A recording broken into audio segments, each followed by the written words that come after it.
Boom, we're back, and today we're finishing up the tournament series, and in the last video, Basalt's Ben lost his match, and unfortunately he's out of the tournament, but he gets to be redeemed today with other white belts competing in the same bracket. But before we go into the video, I want to show you guys something very cool. I finally got my custom rash guard from xmartial.com, which has a guillotine on the front and my name on the back. I think this is a really great design. If you want to get great gear by them, check out my link in the description below. But now, let's get on to the video. Both Joe and Zach are white belts from our team that competed at the tournament as well.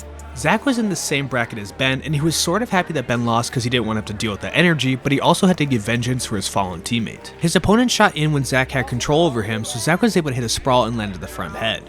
He was trying to feed his hand up to his bicep as he was looking for the anaconda choke. But his opponent was doing a nice job hunkering down, and every time he did that, it became harder and harder for Zach to get the finish. Zach was finally starting to lock everything up as his opponent reached the edge of the mat, but because he was at the edge, they had to reset in the middle.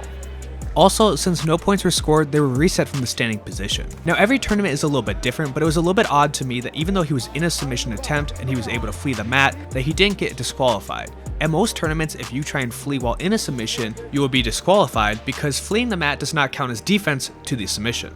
Zach spent a lot of time with his opponent in his guard, and Zach was trying to set up multiple collar chokes, whether it be just a typical cross collar choke or the puppy dog, but he wasn't able to control his opponent's posture long enough to set any of these chokes up. His opponent's gi was also coming off every single time he tried to pull it, making these chokes very difficult to finish. This match wasn't necessarily the most fun to watch, but sometimes that happens at these tournaments. Not everyone has the same killer spirit that Basalt's Ben does, but luckily Zach was able to get the judge's decision, with the match ending at 0-0. Then on the adjacent mat, we had Tornado Joe competing with his first match of the day. Before the tournament, Joe was extremely concerned about judo tosses and all the gi tie-ups, but his opponent ended up pulling guard, so that worked out well for him. He shucked his opponent's leg over his shoulder and he immediately passed right into mount. Great work by Joe to get on top and establish a quick point lead. His opponent is trying to move his hips around, but you have to remember that Joe can squat like 700 pounds, so that's a lot of hip pressure that he's pushing down with. Joe is even feeling a little bit zesty, and he's looking for a mounted cross-collar choke as he wants to channel his inner Roger Gracie. Unfortunately, I've never seen Joe pull this off at the gym,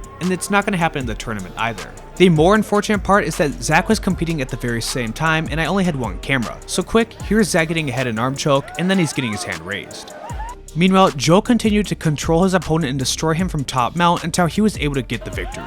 Great job by Joe, and it all comes from the power of the mullet.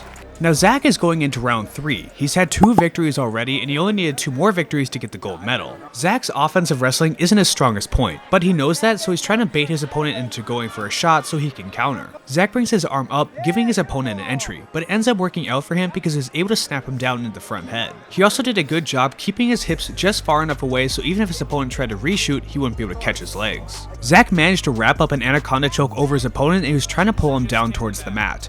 And Zach must have had a crazy squeeze because he actually gets the submission even though the lock is on bottom, which is generally a lot harder to finish for the anaconda. Another hand raise for Zach, and only one more win until he gets the gold medal. Meanwhile, Joe was in his second match, and his strategy of getting on top after the takedown was working out pretty well for him. He was able to free his leg from 3/4 mount, and then he established full mount to get all the points that he needed.